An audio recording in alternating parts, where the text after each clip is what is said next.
నా పేరు అవినాష్. నా తమ్ముడు కనిపించకుండా పోయి 3 రోజులు అవుతుంది. వాడి కోసం చాలా చోట్ల వెతికాను. వాడు ఎప్పుడు ఇలా వెళ్ళిపోలేదు. వాడు నాతో ఉన్నంత వరకు వాడి గురించి నేను పెద్దగా పట్టించుకున్నదే లేదు. కానీ వాడు కనపడకుండా పోయాడనగానే ఏదో తెలియని బాధ. బహుశా దీన్నే రక్త సంబంధం అని ఉంటాను. ఇది నా తమ్ముడిని నేను కాపాడుకోవడానికి మొదలుపెట్టిన పయనం మాత్రమే కాదు, వాడు కనపడకుండా పోయిన కారణాన్ని లేక వాడు పాడిపోయేట్టు చేసిన నిజాన్ని కనిపెట్టడానికి మొదలుపెట్టిందే ఈ నా పయనం.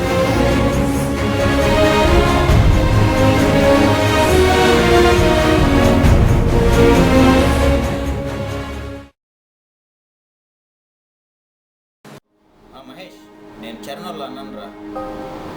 చరణ్ ఏమన్నా కనిపించాడా నీకు? చరణ్ ఏమన్నా కనిపించాడా లేదా?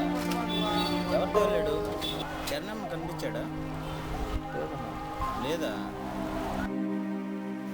వాడి గురించి చాలా మందికి ఫోన్ చేశాను, కానీ ఎక్కువ మంది చెప్పిన ఒకటే పేరు, ముజాహిద్. ఇక ఏ విషయం ముజాహిదే చెప్పాలి. ముజాహిద్, మా తమ్ముడు ఏమైనా కనిపించాడా? అబ్బే 2 days నుంచి నాకేం కనిపించలేదన్నా.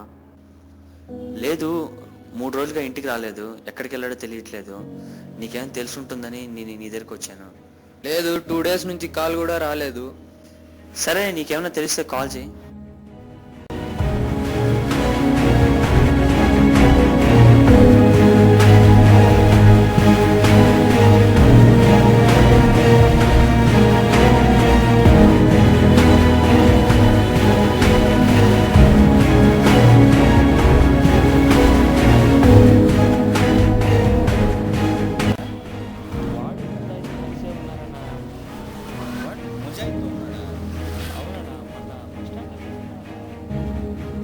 ముజాహిద్ నాతో ఎందుకు అబద్ధం ఆడుతున్నాడు?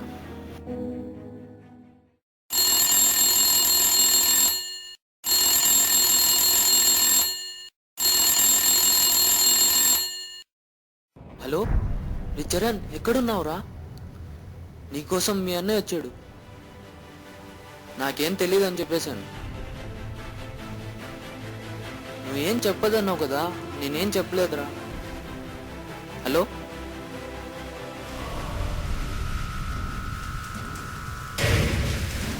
అన్నా?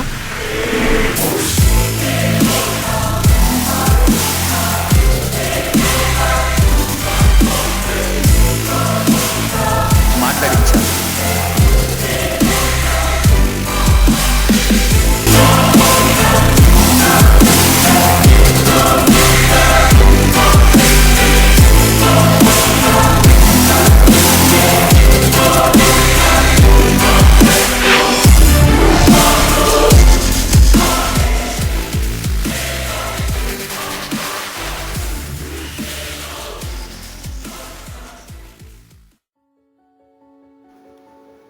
ఆ రోజు చరణ్ దగ్గర నుంచి కాల్ వచ్చింది. సరే కలుద్దామని చరణ్ దగ్గరికి వెళ్ళాను.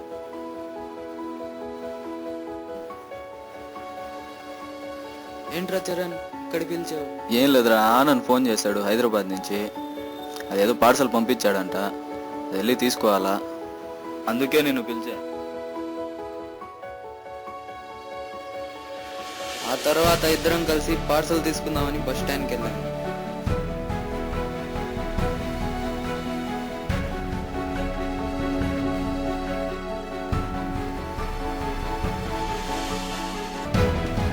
మేము బస్ కోసం వెయిట్ చేస్తుండగా అంతలో నాకు ఇంటి దగ్గర నుంచి కాల్ వచ్చింది. మళ్ళీ కలుస్తానని నేను వెళ్ళిపోయాను.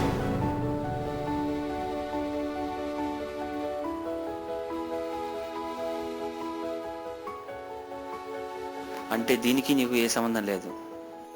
నాకు అసలు సంబంధం లేదన్న దీని గురించి. నా తర్వాత చరణ్తో బాగా తిరిగేది సాయి ప్రసాద్ ఒక్కడే. ఒకసారి అతనితో కాల్ చేసి మాట్లాడితే బాగుంటుంది. Switch off. అయితే సాయి ప్రసాద్ కూడా పట్టుకో.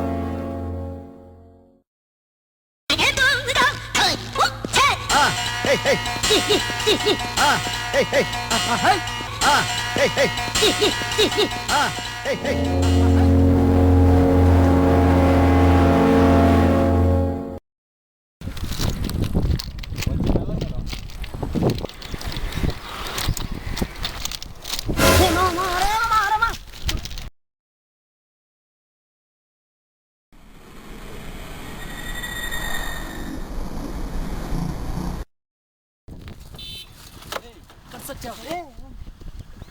మా తమ్ముడేడు బే. తమ్ముడా నేను తీసుకుని అమ్మాయిని కదా. మా తమ్ముడేడు బే. నాకేం తెలుసానా? నీ అబ్బా చరణ్. చరణ్ ఇప్పుడు అడిగింది నా లవ్ గురించి కదా.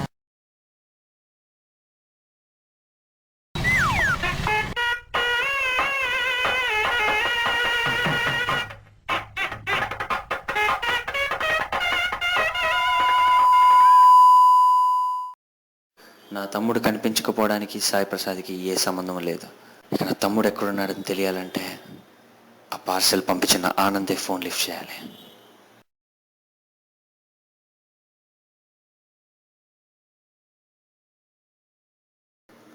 ఎట్టకేలకు ఆనంద్ ఫోన్ లిఫ్ట్ చేశాడు. ఇప్పుడు ఆనంద్ చెప్పిన ప్లేస్లో నా తమ్ముడు లేడు అంటే ఇంకా వాడు ఎక్కడున్నాడన్నది ఎవరూ కనిపెట్టలేం.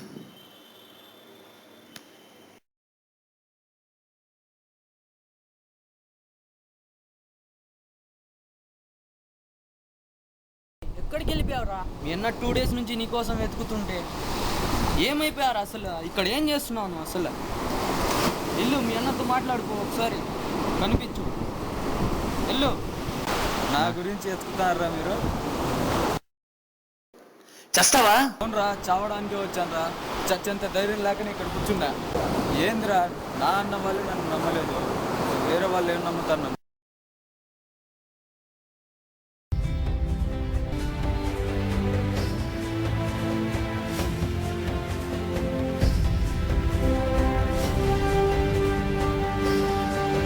ప్రతి ఒక్కరి జీవితంలోనూ ఒక టైంలో మ్యాజిక్ అనేది జరుగుతుంది.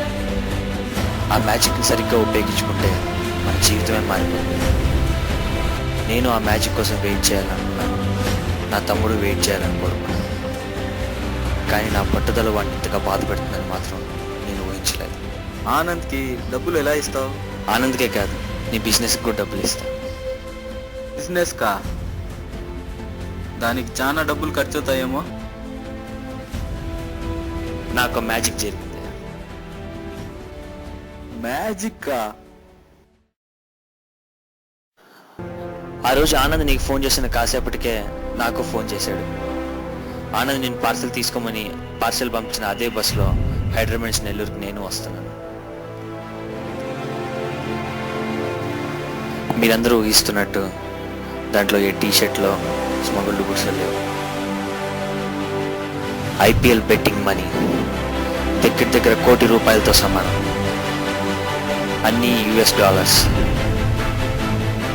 మొత్తం బ్లాక్ మనీ. ఈ మనీ హైదరాబాద్ నుంచి బెంగళూరుకి ట్రాన్సాక్షన్. నేను నెల్లూరులో బస్ దిగేటప్పుడు ఆ పార్సెల్ నన్ను తీసుకొని దిగేయమన్నాడు. కానీ ఏదైనా రిస్క్ అవుతుందేమోనని నేను ఆ పని చేయాలనుకోలేదు. కానీ ఆనంద్ నన్ను చాలా కన్విన్స్ చేశాడు. బాగా ఆలోచించిన తర్వాత నీకు, ఆనంద్కి, నాకు మనకెవరికి ఏ ప్రాబ్లం లేదు అని అనిపించిన తర్వాతే నేను డెసిషన్కి వచ్చాను.